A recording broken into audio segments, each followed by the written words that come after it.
आपको एक छोटी सी कहानी सुनाती हूँ। कहानी का शीर्षक है मेहनत का फल हमेशा मीठा होता है। एक बार दो दोस्त थे और उन्होंने, एक का नाम था सोहन और दूसरे का नकुल। उन्होंने कहा कि हम दोनों कोई कार्य करते हैं। उन्होंने एक गांव में 1 बीघा जमीन ली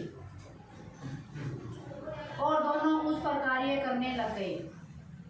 सोहन सुबह जाता और खेत की जुताई करता और वहाँ पे उसने बीज बो दिए खेत में। फिर उसकी जुताई करी, पानी लगाया और उसकी नुलाई धुलाई जो भी फसल में होता है सारा कार्य करके आता जिस दिन उसको जब भी खेत में जाता। लेकिन नकुल खेत में जाता और खेत में हाथ जोड़ के कह देता, हे भगवान मेरी फसल अच्छी करना। ऐसे करते करते फसल पक के तैयार हो गई और जब फसल पक गई तो दोनों दोस्त कहने लगे कि अब हम अपनी फसल का हिस्सा कर लेते हैं। सोहन कहने लगा कि मैंने परिश्रम ज़्यादा किया है, मैंने खेत में बीज बोए हैं, पानी दिया है, इसकी पूरी तरह देख रेख मैंने की है। तो नकुल ने कहा, मैंने भगवान से प्रार्थना की थी तब ये फसल अच्छी हुई है, तो हिस्सा मेरा ज़्यादा होना चाहिए फसल में। सोहन कहने लगा कि हिस्सा मेरा ज़्यादा होना चाहिए क्योंकि मैंने परिश्रम ज़्यादा किया है। नकुल ने कहा कि तूने परिश्रम किया है लेकिन मैंने भगवान से आके डेली प्रार्थना की थी, हे भगवान मेरी फसल अच्छी हो तो मुझे ज़्यादा हिस्सा मिले। ऐसे करते करते दोनों में झगड़ा हो गया और दोनों कहने लगे, चल गांव के मुखिया के पास चलते हैं, वो हमारा फैसला करेंगे। अब दोनों अपनी फसल लेके और गांव के मुखिया के पास चले गए। मुखिया से कहने लगा सोहन कि मैंने परिश्रम किया है, मैंने खेत में जाके हल चलाया, बीज बोए, पानी दिया और फसल की पूरी देख रेख मैंने की, इसलिए फसल का हिस्सा ज़्यादा मुझे मिलना चाहिए।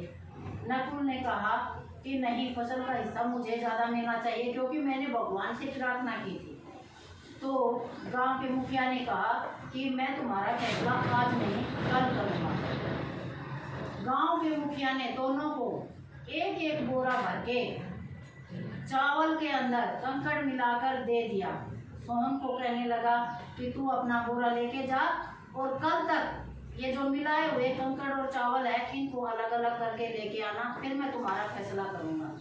ऐसे ही नकुल को एक बोरा दे दिया और कहने लगा कि कल तक तुमने ये चावल और कंकड़ अलग अलग करने हैं, तभी कल आके तुम्हारा दोनों का फैसला हो जाएगा। अब सोहन की आदत थी काम करने की। उसने तो जाते ही घर में और वो बोरे में से निकाले चावल और कंकड़ अलग अलग करने शुरू कर दिए। अब कल तक उसे जितने हुए उतने करके, और कल उसको जाना ही था मुखिया के पास। और नकुल ने क्या किया, नकुल उस बोरे को ले गया और मंदिर में रख आया। कहने लगा, हे भगवान कल तक ये कंकड़ और ये चावल अलग अलग कर दीजिए।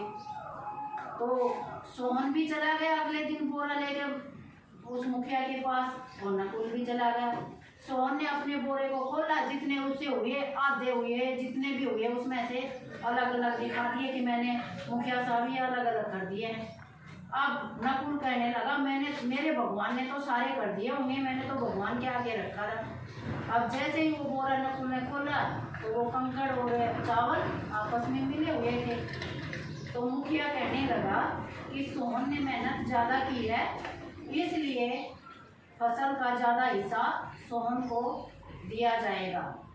और वो कहने लगा कि तुमने सिर्फ भगवान पे विश्वास कराया है, अच्छी बात है, भगवान पे विश्वास किया है, लेकिन तुमने कार्य नहीं किया। मुखिया ने कहा, भगवान उसी का साथ देते हैं जो अपना कार्य खुद करते हैं। क्या भगवान के सामने रखने से कुछ नहीं होता। अगर आप भगवान के सामने जाके बुक रख दोगे कि हे भगवान कल तक मेरा ये लेसन याद कर दे, तो भगवान थोड़ी करेगा।